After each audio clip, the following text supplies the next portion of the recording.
রব এবং ইলার মধ্যে পার্থক্য কি? খুবই গুরুত্বপূর্ণ প্রশ্ন করেছেন, খুবই গুরুত্বপূর্ণ প্রশ্ন। এইটা যদি কোনো পার্থক্য করতে পারে অর্ধেক সমস্যার সমাধান হয়ে যায়। বর্তমান সমাজে আকীদাতের সমস্যাটা, বেশিরভাগ সমস্যা হচ্ছে রব এবং ইলার মধ্যে পার্থক্য করতে না পারা। রব এবং ইলাহ নিঃসন্দেহে আল্লাহ একজনই, তিনি রব, তিনি ইলাহ, তার নাম ও গুণ আছে। কিন্তু রব হিসাব, যেমন আপনি বলি, আপনি একজন ব্যক্তি, আপনি ছেলের বাপ, আবার বাপের ছেলে, আপনি তো একটাই, কিন্তু দুই দিক থেকে দুইটা সম্পর্ক আছে। এটাই তো কেউ কেউ বলে তো আল্লাহ কি দুই রকমই করে ফেলছেন। দুই রকম করি না আমরা। আল্লাহর এরকম গুণ যে একদিক দিয়ে তিনি রব, একদিক দিয়ে তিনি ইলাহ।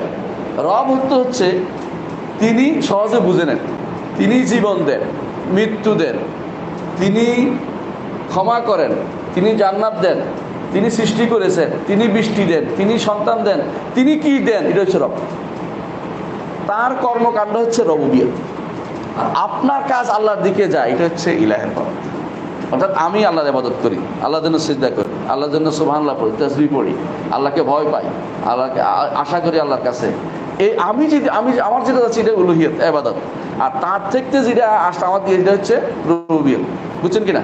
এই জন্য আমরা সঙ্গে বলি উপর থেকে যা আসে রুবুবিয়ত, নিচ থেকে আল্লাহর দিকে যা যায় কি? উলুহিয়ত, ইলাহ। তো তিনি ইলাহ, ঠিক তার কাছেই যাবে, তার কাছ থেকে আসছে, আবার তার কাছে যাবে। কোরআন তার কাছ থেকে আসছে, তার বাণী, ঠিক না? এটা রুবুবিয়তের আল্লাহ আসমা সিফাতের অঙ্গ। আমি ইবাদত করি, আমারটা কার দিকে আবার যায়? আল্লাহর দিকে আবার যাচ্ছে। এটা হচ্ছে কি? উলুহিয়ত। আমার কাছ থেকে একমুখী হয় কিনা দেখেন। আমার কাছে এসে যদি দুই তিন মুখী হয়ে যায়, আল্লাহ এটা আর নেয় না। দুই তিন মুখী কি? আমি মনে করলাম যে কবরের জন্য জবাই করব, কবরের জন্য মানত করবো, পীর সাহেবের জন্য মানত করলাম, এবার চলে গেল অন্যদিকে, কবরের জন্য জবাই অন্যদিকে চলে গেল। আল্লাহর কাছে এটা যায়। যদি আল্লাহমুখী একমাত্র হয় তাহলে ইলাহ, ঠিক আছে, আল্লাহকে ইলাহ মানিছে, আল্লাহকে ইলাহ মানিছে। একটা হচ্ছে আমার কর্মকাণ্ড আছে, আরেকটাতে আমার বিশ্বাস আছে। যেমন বৃষ্টি কে দেয়? আল্লাহ, তাই না? এটা বিশ্বাসের অংশ রয়ে গেছে। হ্যাঁ, কিন্তু আমি যখন আল্লাহর কাছে চাইবো আল্লাহ বৃষ্টি দাও, তখন এটা কি? ইলাহ। আমি যাচ্ছি, আমি আল্লাহর কাছে যাচ্ছি, আমার যেটা কর্মকাণ্ড উপর দিকে উঠবে এটা হচ্ছে উলুহিয়ত, তারটা যেটা নেমে আসবে এটা হচ্ছে রুবুবিয়ত।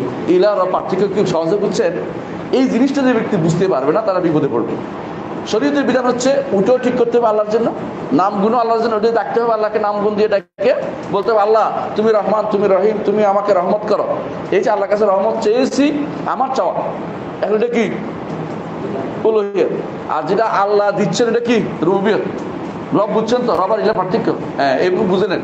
সংক্ষেপে একটা উদাহরণ দিই। একজন মানুষ আল্লাহর বিধান মানে না, সে কি রুবুবিয়ত অস্বীকার করছে না উলুহিয়ত অস্বীকার করছে? দুইটাই হয়। কেমনে জানেন? দুইটাই হয় কিভাবে? একজন আল্লাহ কোনো বিধান দেয় নাই, তাহলে কি? রুবুবিয়ত অস্বীকার করা। আল্লাহর বিধান সে মানে না, অর্থ আল্লাহ দিয়েছে কিন্তু আমি মানি না, এটা কি হচ্ছে? উলুহিয়ত অস্বীকার করা হচ্ছে। তাহলে একই জায়গায় দুটো হতে পারে কখনো, বুঝছেন কিনা?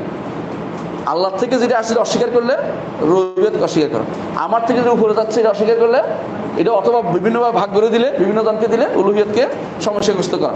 দুইটাকে ইবাদত এবং রুবুবিয়ত ও উলুহিয়তকে বুঝতে হলে এভাবে বুঝবে, সব কিছুতেই। দুর্ভাগ্যবশত আমাদের মাদ্রাসাগুলোতে যে বই লিখছে, অথবা আমাদের যে সমস্ত লোকেরা বই লেখে, সব তাওহীদের পরিচয় দেয় কি? আল্লাহ ছাড়া কোনো স্রষ্টা নাই, তিনি সুন্দর সুন্দর ফুল ফুটিয়েছেন পৃথিবীতে, এই করেছেন সেই করেছেন। তিনি কিসের পরিচয় দিচ্ছেন? রুবুবিয়তের পরিচয় দিচ্ছেন। রুবুবিয়তের পরিচয় আরবের মুশরিকরাই মানত। যদি তাদেরকে জিজ্ঞাসা আসমান জমিন কে সৃষ্টি করেছে, তারা বলছে আল্লাহ। তো তারা কোথায় শিরক করতো? ইবাদত কিছু ওরা বলতো আল্লাহ পাবে, আমাদের লাত মানাত উজ্জা ওরা কিছু পাবে, পীর ফকিররা না দিলে কেমনে হয়, কিছু আমাদের জন্য সুপারিশ করবে না, এটা মনে করছিল। এখন যেটা মনে করে অনেকেই, এই সমস্যাটা এখানেই, এইটা রাসূলের যুগে সমস্যা ছিল, এই সমস্যাটার জন্য রাসূল যুদ্ধ করেছেন, আর এই সমস্যাটা এখনো রয়ে গেছে। এরা মনে করে আল্লাহকে একজন মানলে বুঝি ইমান হয়ে গেছে, না, ইমান হয় না, এটা অর্ধেক হয়েছে, এটা রুবুবিয়ত হয়েছে। এই উলুহিয়তটা মানে আপনারটাও তার দিকে যেতে হবে, তাকে একজন মানলে যথেষ্ট নয়। এটা খেয়াল রাখতে হবে সবসময়। এটার কারণে অধিকাংশ মানুষ বুঝে না।